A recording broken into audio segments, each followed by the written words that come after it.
Kamusta mga tol? Ayan na nga Russell Westbrook gumawa na nga ng history. Kauna-unahang player sa NBA na gumawa ng 200 na triple-double. Ang dami no? Abay tarahin na natin yan, pero bago yan, at tsara muna tayo, focus lang sa goal.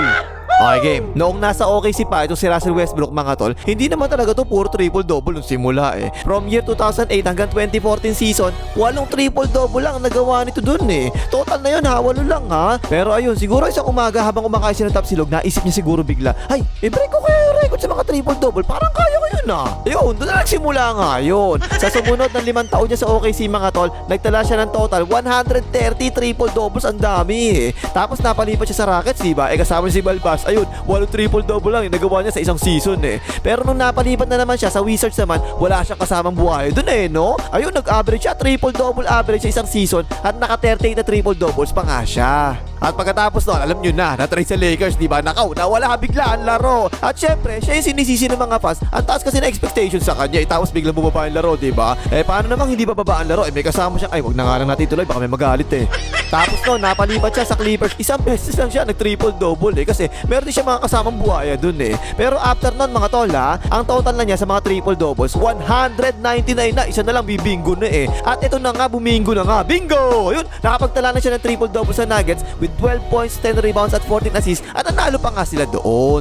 Ito yung laro niya, tingnan niya ha. Wala si Joker dito mga tol no, hindi naglaro eh. Kaya yan, umaatake ka agad siya Kinalabaw yung bantay, sabay nila, pasok! Ano rin, wala pang foul yun. Tapos ito naman, pick and roll silang dalawa ni DeAndre Jordan, no? Ayan, ang ganda ng depensa, hindi naiwan, no? Pero ayun, biglang isang paampulag jumper yung ginawa niya, pabanda, pasok yan. Ito pa, sumalaksak siya dito, no? Pero nakabang kagad yung depensa. Umatras muna siya, nag-feeling Jordan na walang niya, biglang pinalik, ayan, no? Ay, hindi pa rin pala kaya. Teka lang, labas mo muna. Ayan, ang ganda, tingnan mo ginawa. Nag-hesitation move, tapos bigla inilayap, ayos naman. Ayun, tinitigo pa nga yung bantay. Ano tol, sasabay ka pa, panis ka sa akin. At tapos syempre yung depensa, iniiwanan siya palagi, di ba? Feeling kasi ng depensa hindi siya 3-pointer eh. Ayan, inipit sa gitna, iniwan siya eh Kinikot naman kagad ni Mahal Murray. Ayun, nagdalawang isip pa nga, tira mo na, kaya mo na yan, tira mo! Yan, patay ka dyan! At yung kahuli-huli yung puntos niya mga tol, eto, last 4 seconds na lang nalalabis sa fourth quarter. Lamang na 10 ang Nuggets Walang patawad eh. Ayan, tuloy-tuloy layup, yan. Tapos yung mga assist naman niya, no, karamihan talaga galing sa mga fast break. Isa tingnan mo, pinasa kagad kay Tisoy, yan, open niya, 4-3, patay ka dyan. Ito pa isa, tinira ni Half Daddy sa 3 points, baldog. Ayun, nagmamadali na naman ng Nuggets. Ang ganda ng pasa ni Westbrook kay FPJ, tuloy-tuloy yan, tak-tak. Kaya nakarami talaga siya ng assist dito no? Kasi kapag ganyan siya nakakakuha ng rebound, tingnan mo, takbuhan kagad ng Nuggets talaga eh. Ay, nice lead pass, Watson, tuloy-tuloy, assist na naman yan. Sinabi ko na sa inyo dati pa yan, di ba mga tol? Ang sabi ko nun, kapag si Westbrook nasa loob, bumibilis talaga palagi ang laro ng Nuggets. Takbo ng takbo kasi. Nice pass na naman, tak-tak. Saan katutak talaga yan mga tol puro fast break talaga eh. O yan pa, na-rebound nila, takbo tol, takbo. Ayan na naman si Westbrook, ang bilis pumasok Yaliyok, tak-tak. Ang nakakatuwa dyan mga tol, kapag nakarebound yung mga kakampi niya, hinahanap talaga kagad siya eh. Tapos si Westbrook talaga rin papabilis ng laro nila. Ayan, FPJ, tuloy-tuloy, wala pa foul yun, rep.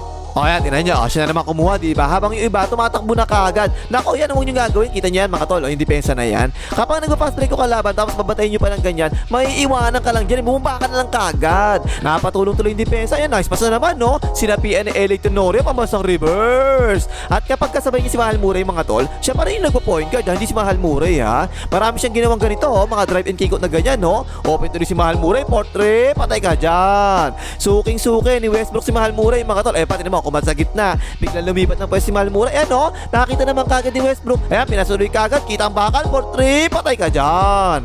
O yan pa isa, pick and roll naman sila dito. Natrap na nga yung depensa, may free throw Kinikot na naman kay Mahal Murray. Kitang-kita na naman ang bakal, libre lagi 4-3, assist na naman yan. Yan talaga ang classic na Westbrook mga tol no? Kayang-kaya niyang gumawa ng mga plays para sa kakampi niya kahit siya lang mag-isa O yan, sumalaksak, tingnan yung depensa. Ayan tumulong na kagad sa loob, diba? Kaya kinikot na kagad niya. Ayan, open si Watson, 4-3, assist na naman yan.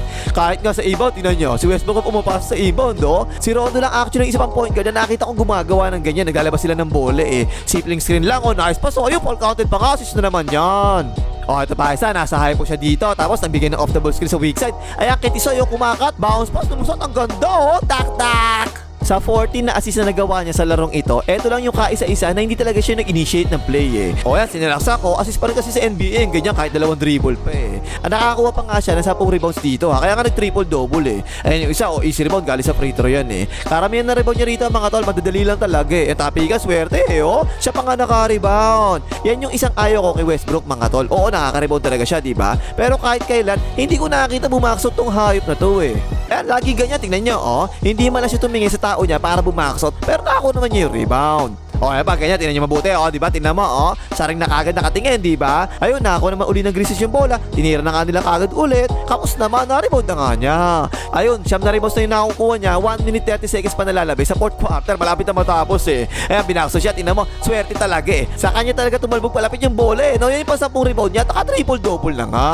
At yan na nga mga tol, yan na yung pang 200 na triple-double niya sa buong karir niya, ha? Kaisa-isang player sa NBA na naka 200 na triple-doubles, ang dami eh. Eh, syempre, siya pa lang talaga kasi siya yung number 1 sa pinakamaraming triple-double sa NBA, kaya siya pa lang nakaka 200. Tapos mga tol, eto, no? Nung nasa OKC pa siya, nagkaroon pa nga siya ng laro 20-20-20 eh. 22 points, 20 rebounds at 21 assists laban sa Lakers. Pero meron kasi akong lakad mamaya, kaya wag na natin pakita yun, tinatamad na ako eh.